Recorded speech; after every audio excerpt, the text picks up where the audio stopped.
Well, good morning or good afternoon to all of you. We are in the middle of a very warm morning here in Geneva. We will be doing our second online meeting in preparation of the workshop for the Beijing activity.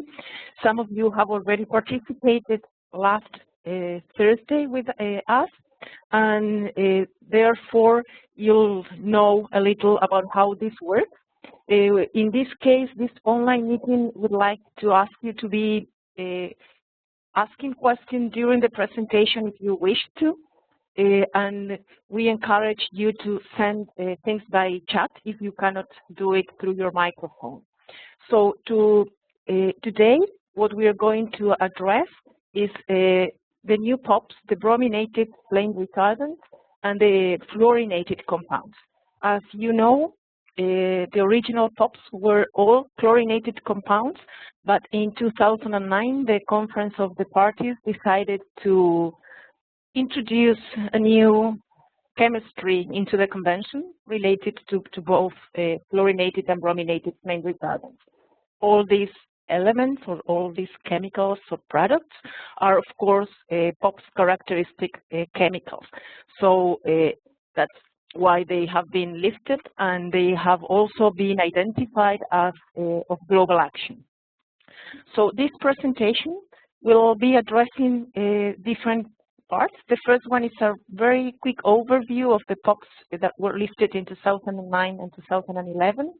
Then we'll talk a little about PFOS and which are the elements for understanding or addressing PFOS.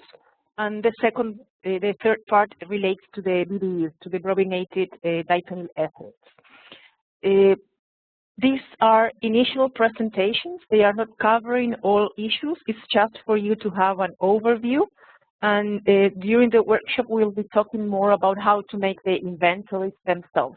This presentation is to introduce those of you that are not very aware of the properties and of the characteristics of this chemical. So to start, those that already know me know that I like to ask questions. So we'll start with a yes or no. I understand that some of you will be doing this very quickly because you have already seen part of the guidance and part of the documents that are available, but I will encourage all of you to guide the rest with the presentation. So yes or no, have these items something in common? You have a pizza, you have a teddy bear, a CRT, a coach, firefighting foams, and a person skiing. So if you wish, you can answer through the microphone. If not, I'll encourage you to write it in the chat part.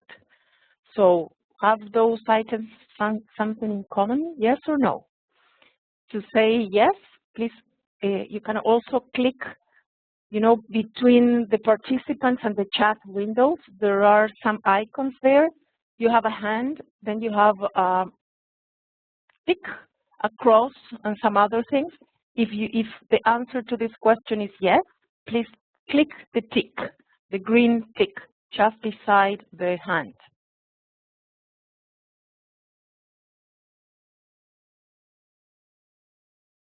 Yes. Okay, yes, the answer is yes. Can any of you tell me why?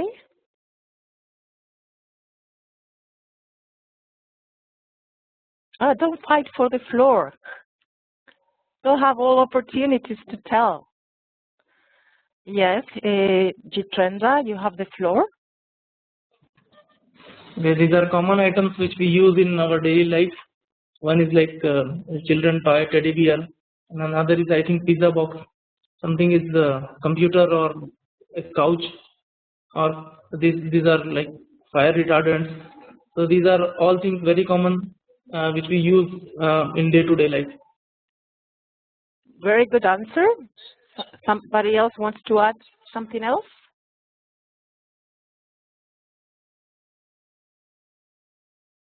Yes, the big issue or the big thing that they have in common is that they are used by most people, because practically everybody have a CRT or a TV computer at home, use couches or other type of sitting places, toys.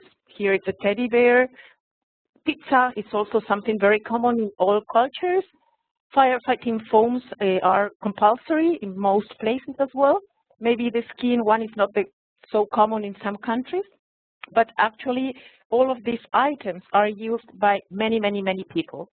And the main important thing with them is that they all might have either fluorinated compounds or brominated flame retardants that were listed in the Stockholm Convention. So those items there are articles that might be of problem for or to deal with or to make inventories. The following slide, it's also questions for you. And the first one, what I will ask you to do is to write it in the chat message to all, so that will make things flow faster. So can you please indicate one article containing PFOS?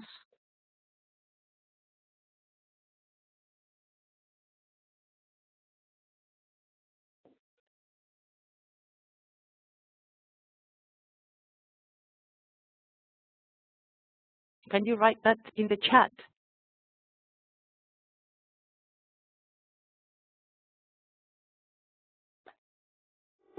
That's difficult.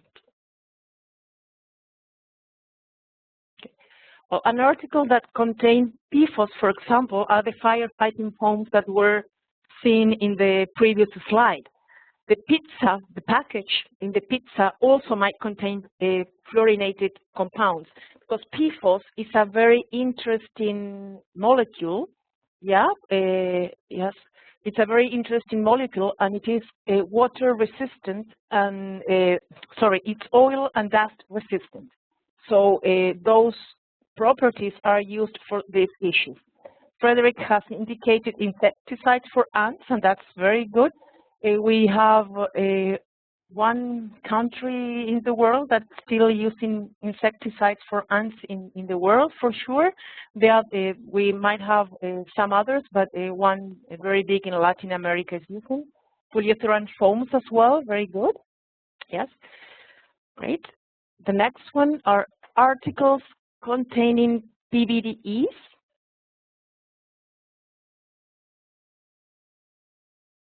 Plastics, yes. Frederick, you are completely right. Toys, yes. There are some restrictions, but they might have, yes. Good. Let's go to the other one. A sector for PFOS. Vertical blinds, yes, as well for BDE. Yeah. A sector for PFOS, for example, which can that be? This is a difficult one. Electronics, yes, good, Frederick. Security agencies, can you please take the microphone and indicate me security agencies? What are you referring, Jitrenda? Yeah, I think the security agencies means like flame retardants, what we use for firefighting foams. Those. Okay. It is a little bit related. I could not like clarify it. Okay, so you are referring to fire protection agencies. Yes. Okay, thank you very much. Yes, that's very good. Yes. Uses or sectors for PBDEs.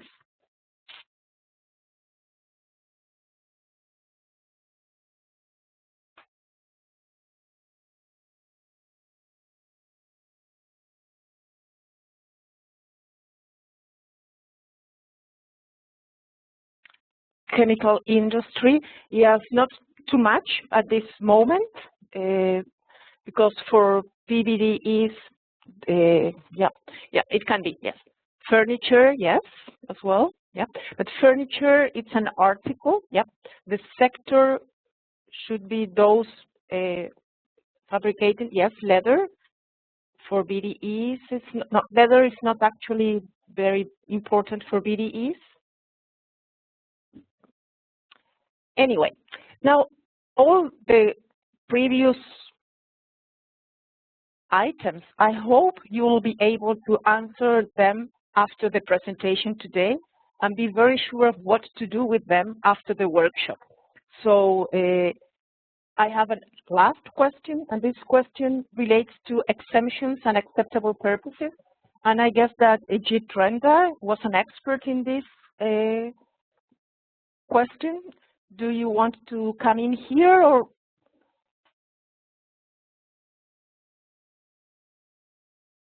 do you prefer to wait for others to answer these questions?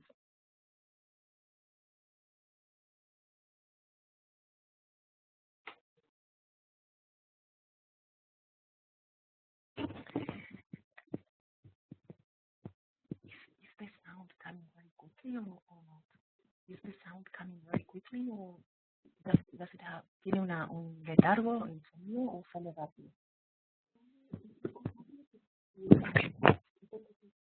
Okay, well, this is a difficult question. Exemptions and acceptable purposes are some of the issues Stockholm Convention has, and it refers to the use and or production of the chemicals listed in the convention. For example, a specific exemption has a limited time period frame of 5 years. So if any country needs to use PFOS for ants, they can ask for an exemption, and that exemption will last 5 years. Acceptable purposes are also some uses or allowance to produce the chemical, and it has no time frame. So that's the big difference between both of them. But the regime is quite similar and applicable. Those exemptions or acceptable purposes are listed in the annexes of the convention. So, for example, if you go into Annex B, that it is of restriction, you'll have a production, and you have 3 columns. There are tables. The first one indicates you about the name of the chemical and its identity. The second one, an activity and the acceptable purpose or the specific exemption related to this. Why is this important? Because each country party needs to make a plan, and if they still need to use or produce these chemicals, they will have to register to be allowed to use. I see, Jorge, you are raising your hand. Do you want to take the floor? Please do so. Just a clarification. Is it that that for the exemptions, the parties, they have to write to the Secretariat, but for the acceptable purposes, they don't need to, because they are already in the part of the convention, and this is somehow part of the regular business until the chemical is moved into exemptions or is not just banned from the Secretariat. Is that correct? Actually, in the case of DDT, that's the case, and in the case of PCBs, but in the case of the new chemicals, you have to register. They have to register even for the acceptable purpose. If you go to the page, the Stockholm Convention web page, you'll have the list of countries that have requested acceptable purposes for PFOS, for example, and also for DDT. There are registers. They have to register. It's compulsory to do so. We can discuss that further if you want after the webinar, but each party needs to do that. There is, that's mandatory. Oops, sorry. Yeah. Okay. Next one. Original POPs. As you remember, those that are acquainted with the convention or those that have already worked with it, the original 12 POPs, those that were in the text, in the original text of the convention, are mainly pesticides. Only 2 of them were industrial chemicals, and some of unintentional production. So at the beginning, the first plans or the first actions to address and implement Stockholm Convention at home were more related to pesticides. In the case of PCB, there was also inventories and documents to address how to deal with PCBs. Now, the big difference is that for the POPs that were listed in 2009, 2011, industrial chemicals number have increased a lot. So here in this slide, you'll see the list, a table containing the chemical and the different uses. Also, it is talking about in which annex those chemicals are listed. So chlordecone, lindane, alpha HCH, beta HCH, and endosulfan are pesticides. Two of them, alpha HCH and beta HCH, are byproducts of lindanes. All of these chemicals are listed in Annex A. In the case of the industrial chemicals, all are or have industrial properties or are used in industry, but PFOS, it's also a pesticide, and that was highlighted by Frederick when he referred to insect baits today early in the chat. All except PFOS, again, are listed in Annex A. In the case of pentachlorobenzene, I just realized that there is something missing. Pentachlorobenzene is a pesticide, industrial chemical, and has unintentional production, and it is listed in Annex A and in Annex C. What do the annexes mean? Annex A, and the only thing I'd like you to remember at this moment is the word elimination. So any chemical listed in that annex should be eliminated, either in its production and use, except if they have exemptions or acceptable purposes that have a quite slight different regime.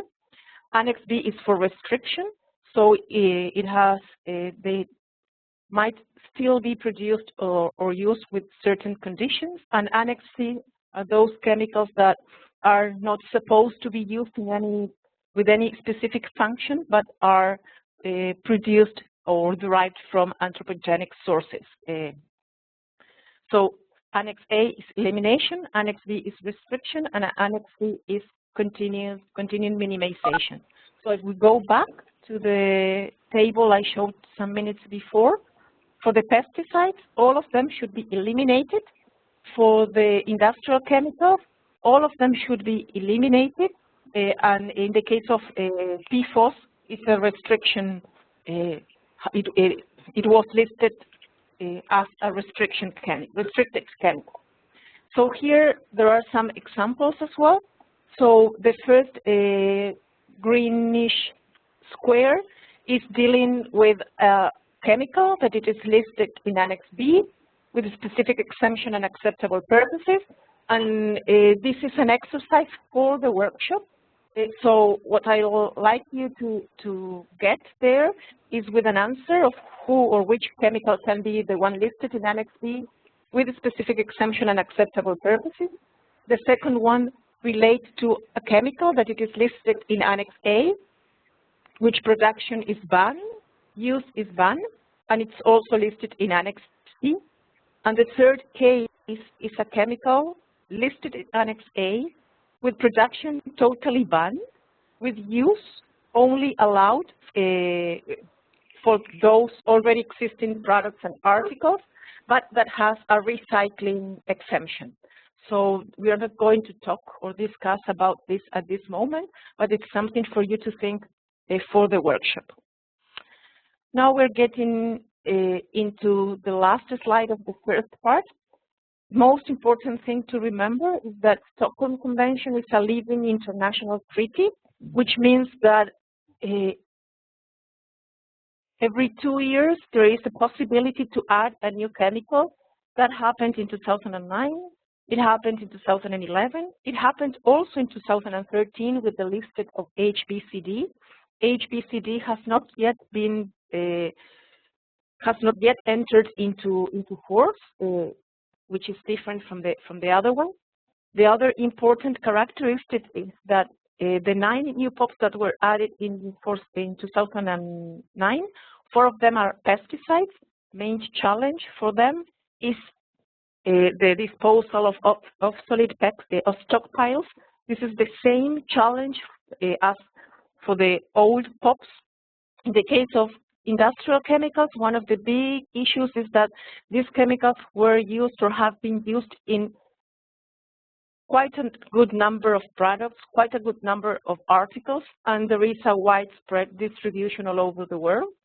Recycling streams might cause contamination, and how to dispose of, finally dispose in an environmentally sound way the waste is something to consider when making plans.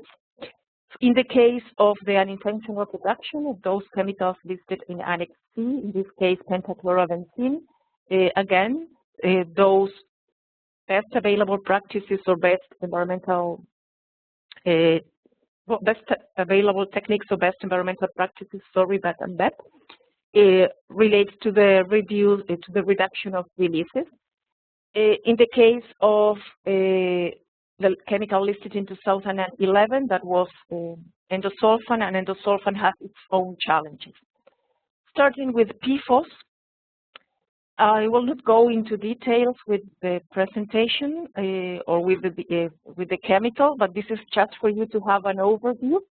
As I mentioned when I showed you the table, this is an Annex B chemical, so it means it has restriction, it has a specific exemption and acceptable purposes.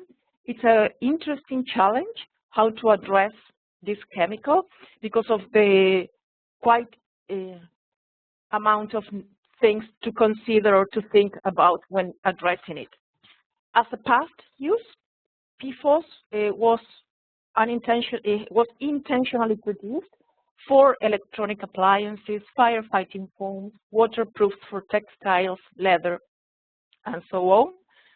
Currently, PFOS is still being produced and used, and according to the convention, production can still be undertaken with certain conditions. Alternatives, this is a very big thing. The POPs Review Committee have done quite an interesting amount of work in this regard for general uses as for in open application uses.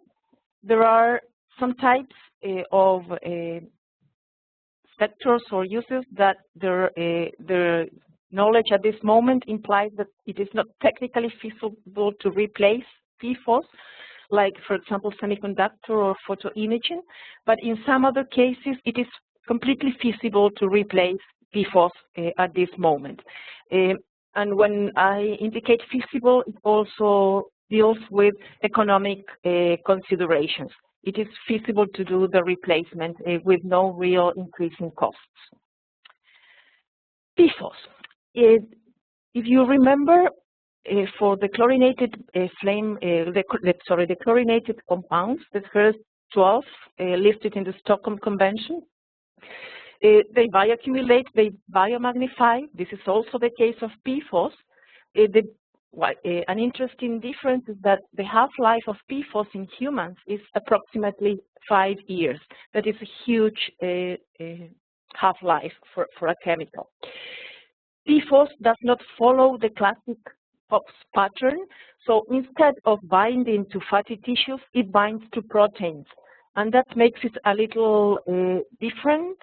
Make a little difference where to look for it. So in the case of PFOS, you can find it in liver, in kidney, in brain, in spleen. In the case of the old POPs, they were more related to fatty tissues. Some studies in animals indicate that it causes cancer, neonatal mortality, physical development delays, and endocrine disruption. The last 2 bullet points are referring to some articles relating maternal levels of PFOS and PFOA and associate that, for example, with delayed pregnancy. These are 2 things that we picked up, but there are quite a lot number of studies related to PFOS in the environment, of course, and also in human beings.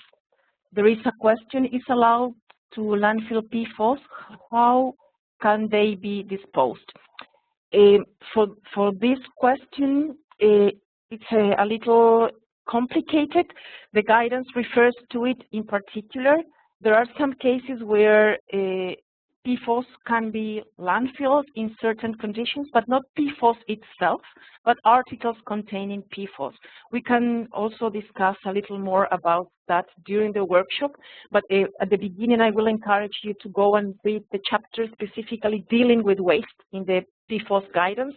I can send it to you after this online meeting. If not, it's available in the internet, in www.pops.int,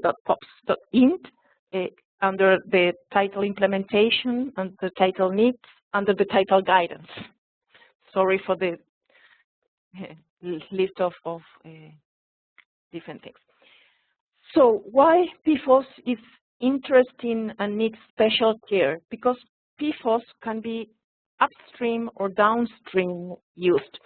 There are some countries that are still producing the chemical. For example, Germany, China, we also have information that they are still producing it.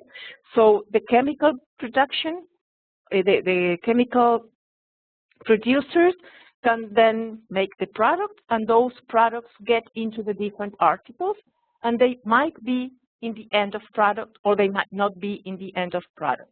So they have the upstream and the downstream chain, which makes it more complicated. So to look for PFOS, it's not only necessary to look for those that produce PFOS, but for the articles that might contain PFOS in processes, or that might use PFOS during processes or in certain parts of the products. So this one, we are not going to talk at this moment about it, but it's explaining the upstream and downstream thing.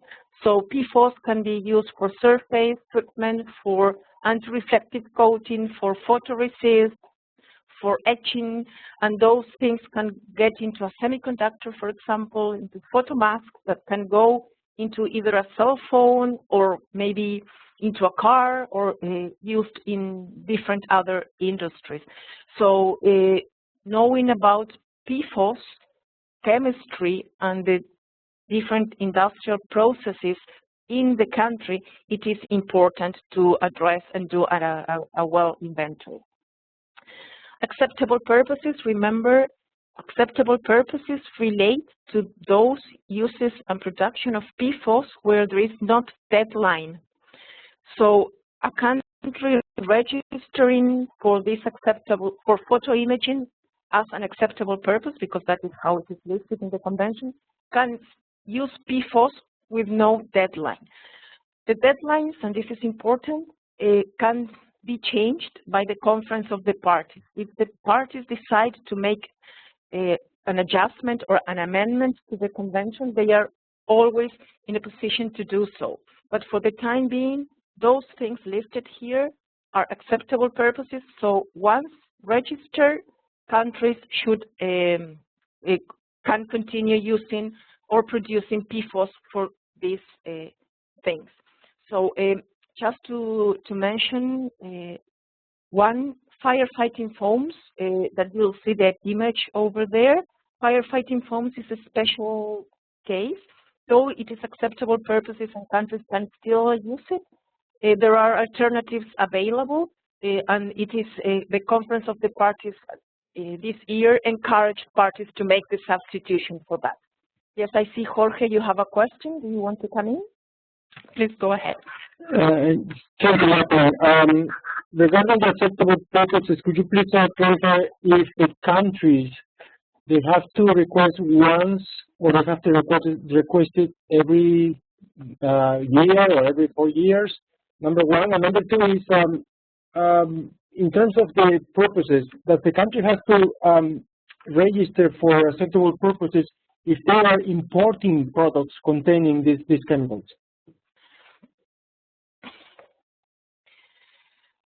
Once a country registers, they have to indicate if this is a long-term register or if they are planning to substitute or to end the use or production of the chemical in a certain period.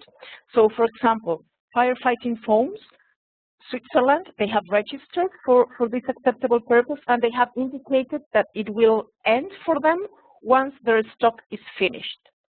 So they will not keep on using firefighting foams after their stock finishes.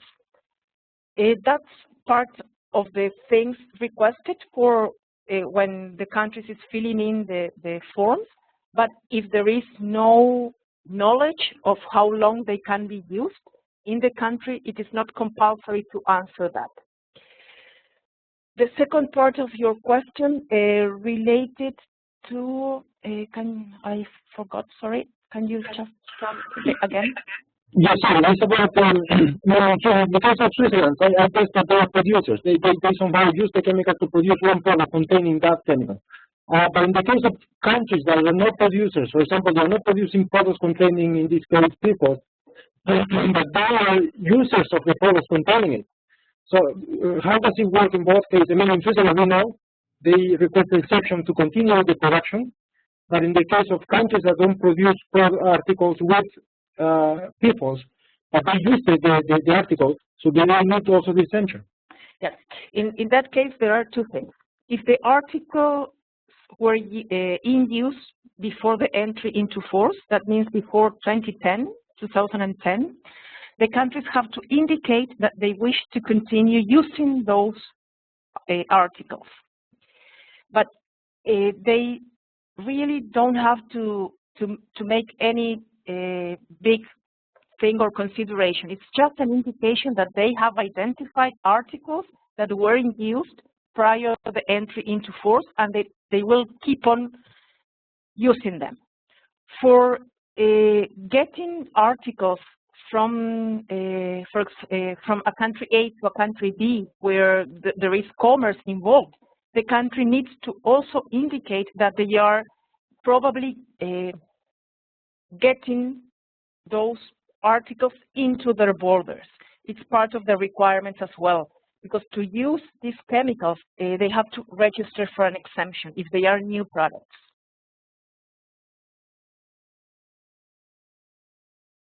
Okay? Thank you, Jacqueline. Thank you very much. Specific exemptions. Here is the list of specific exemptions. You have the words and you have pictures, so I hope the pictures will help you remember this whole list of things that I never remember the number, but gets into 20 or something in total, and it is difficult to remember.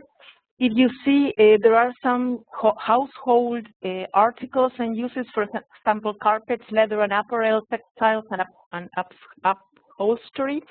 There is one developing country that has requested for specific exemptions for those, and actually the exemption expires after 5 years of the request. For some others, you can also go and have a look of who has requested for specific exemptions and in which uses. In the case of insecticides, it's only one country as well that has requested the use the specific exemption. And something interesting with this is that exemptions expired. So country A requests for exemption on hard metal plating. They have 5 years. After the 5 years, if they want a second term of exemptions, they have to clearly indicate why they still need the exemption. And it's the conference of the parties who allows to keep them with this. If, for example, one thing, rubber and plastics, that's not the case, but as an example, does not have a specific exemption requested by any country, the conference of the parties can also decide to take it out, and that exemption will no longer be available. That is what happened, for example, with Mirex or with other chemicals listed in the convention. After a certain period, if no country registers, it means that no country needs that. If nobody needs it because they already have phased it out, because they already have used their stocks, because they have alternatives, then that exemption expires. So it is very important when doing national implementation plans to clearly identify the uses or production for specific exemptions. Because if there is no request or no register, the COP can decide to take it out, and then it will be not go into compliance with the Stockholm to keep on using that for those uses. I hope this was clear, not too much complicated. Here, these are some of the things where alternatives needs to be phased in. For example, I will not go into details for this. What for me is more important is this one, because you know the Stockholm Convention has this quality. Any chemical that it is listed in the convention is because it needs to be prohibited. It needs to be banned, unless a specific exemption is indicated clearly in the text of the convention. So, for example, cleaning agents, cosmetics, these are uses that are not listed in the Stockholm Convention. So it means that they are completely banned. Nobody can keep on using PFOS as a component of a cosmetic or polishes for cars or floor. If they are doing so, they must put in place alternatives, different processes or different technologies. If they do not do so, they are not complying with the Stockholm Convention. So the convention listed a chemical. That chemical can't be used unless it is exempted or has an acceptable purposes. So it's not only for those making inventories, it is not only going through the list of acceptable purposes and specific exemptions, but also to go through other potential uses that are not listed there, because those uses, like the ones mentioned here, are to be banned during the process of the NIP updating or as a project, as a legislative project after that. Here it's just also very interesting images of a fire that occurred in the UK in 2005. In this fire, PFOS containing firefighting foams were used, and practically half a ton was used here. You'll see the dark smoke there. PFOS is one of the contaminants besides dioxins, besides other contaminants that are usually in fires. In this case, what was good after all is that UK practically 25% of their stockpiles were used in this one. Unfortunately, they were used in a case in a fire. So now all that amount, half ton of PFOS, is dispersed all over the world, because PFOS also has the grasshopper effect, so it moves in the environment. Challenges for PFOS. In the case of PFOS, one of the most difficult areas that are relevant are the articles in use, as you have seen, because there are many, many articles that might contain PFOS. What happens with stockpiles as well?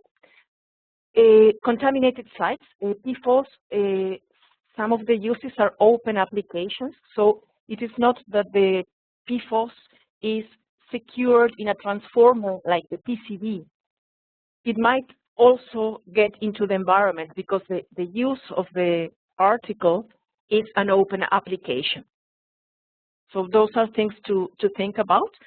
You'll see also a question at the end that says, what else? PFOS is still a challenge.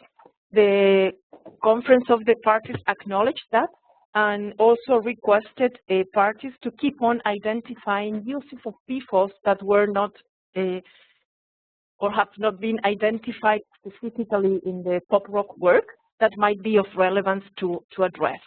So that what else might also be something that one of you discovered when you're doing the national implementation plan. So if that's so, you're encouraged to tell the rest of the world about it. PBDEs. In the case of PBDEs, there are a lot of brominated diphenyl ethers, more than the ones listed in the convention. It's a broad group that was widely used since the 70s. So they are now part of different things that we might have at home, like, for example, TVs or CRTs, matrices, buildings, cars. The property of these chemicals is that they are flame retardant, so they have a very good quality, which in some countries are compulsory. For example, in the US, children's pajamas must have flame retardant. That's for California law, for example. So if a pajama does not have a flame retardant, it cannot be sold in the US market.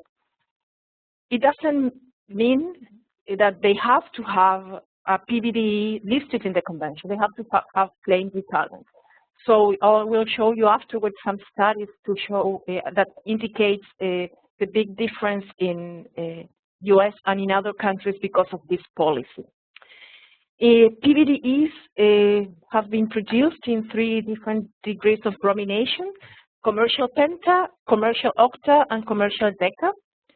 The 2 first, penta and octa, have been listed in 2009, so they are part of the Stockholm Convention. In the case of deca, deca has been proposed to start the pop rock process. So if it complies with Annex D, E, and F conditions, and the Conference of the Parties decides so, it can also be listed in the Stockholm Convention. But so far, only penta and octa, commercial penta and octa, have been listed. This is, as they have a lot of congeners. These 3 that are here are the ones that have been highlighted and indicated in the text of the conventions as reference for identifying them.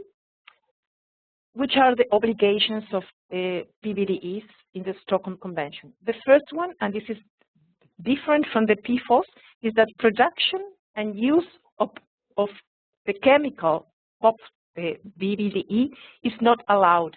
So every country which is party to the Stockholm Convention should not produce or use the chemical anymore.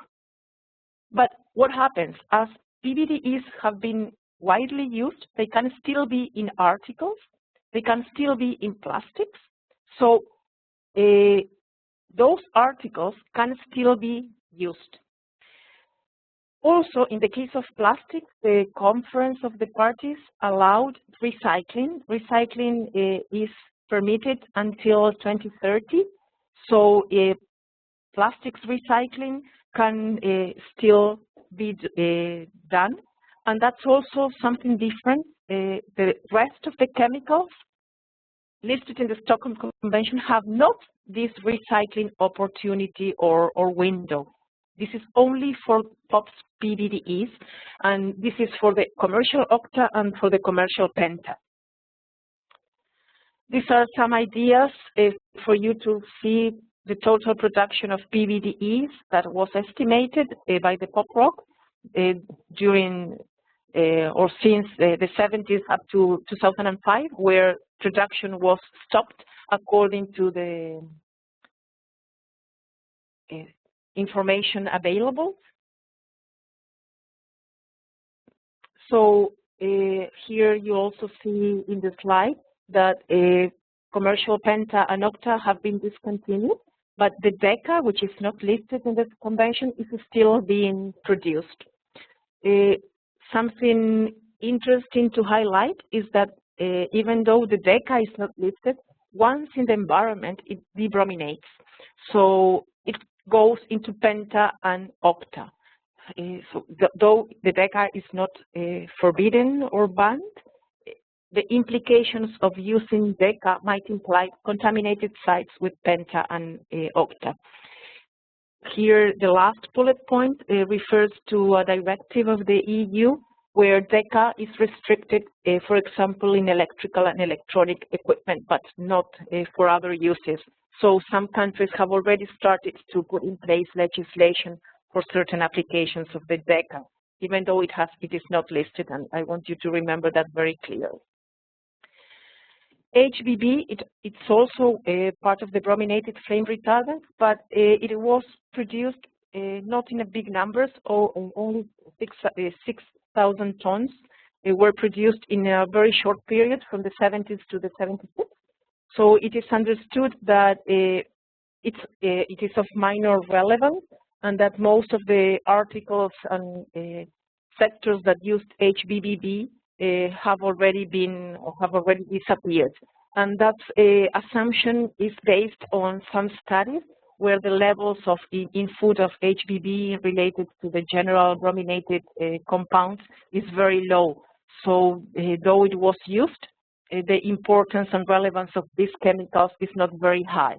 So when you are thinking of doing an inventory, HBB might not be a priority, or might, depending on the characteristic of the country. Yes, we have a question from Albania, Ms. Rowena. Yes, we have sent several boxes to China containing materials of the Stockholm Convention and also other guidance and documents that we think are of interest for you. If you need something in particular and you identify that in the website, please let us know that we can send it to you by regular mail. So we said that many brominated flame retardants were listed. One was octa-BDE, and octa-BDE have some uses. The main uses are the ones highlighted here. So as production has been stopped, what we have to look are at ABS casings, for example, plastics in general that might still be in use. In particular, those that were produced before 2005. 2005 is the limit, at least the time we think brominated compounds production was stopped, unless you find something new when you're doing your plants and you find an industry doing this at home. Octa and penta production has been stopped. In the case of octa, ABS casings, plastics are the main things. Of course, it's not only the problem of things that are in use, but also the waste management, landfills, energy recovery, transboundary movements as well. And the big thing here is the recycling. Recycling is still allowed. And what happens in some countries is that plastics are recycled and then goes into toys, and that is something that our children use. So we have to be very careful and not only do inventories at industrial level, but also think about our legislation regarding, for example, toys or textiles that are in contact with us and with vulnerable populations, even more important. Here are some tables that are contained in the guidance, and these tables are just to show the type of polymer and the materials, octa materials, for example, the applications and articles. So the last column, you'll see very clear the different things where you can find octa-BDE at home or at work or in different industries. These are the articles containing these chemicals. E-waste, where did they end up? This is something extracted from a UNEP newsletter in 2006, coming from an investigation BAND did, and most e-waste were going in 2004 into China. And other importers were India, Pakistan, Vietnam, and Philippines. We have in the workshop those countries there, so this is an important thing to consider by them. Some e-waste management practices, these are cases in Africa, but of course we understand that this is not only for Africa continent, but for all over the world. This is as well some photographs of the legacy of the recycling of e-waste in Southeast Asia. Maybe some of the participants will identify those places. Here are the routes of e-waste dumping as well. This is just for information for those working that will be working on these issues. Here is the slide I indicated before, that when the WHO was doing human milk studies, it was striking the difference in human milk from the USA and from other countries. And one of the possible answers to this is the legislation US has related to flame retardants. So they really have 5 or 6 times the levels of other countries, including developing countries where certain practices are of daily life. So that's what I was talking. It was not only, of course, for the pajamas. The pajamas was something that I mentioned because it always strikes me that we are putting our these chemicals into something that has a specific contact, but also PFOS PBDES were used in furniture and transport. So contamination of recycled plastics, they can be here, they can be here. These are also studies. If you like them, we can share them afterwards as well. And this is only for information. So Octa, the previous slides, it was mainly plastics. Penta, we have transport sector, and we have interior foams. This is the main uses for Penta. Again, production was stopped, so we have to look at the transport sector, and this was one part of the questions I was asking at the beginning. A sector, transport is a sector for BDEs, very important, as it was electric and electronic equipment for Octa, the previous slides. So again, recycling is a big question. And all those things going into waste management as well.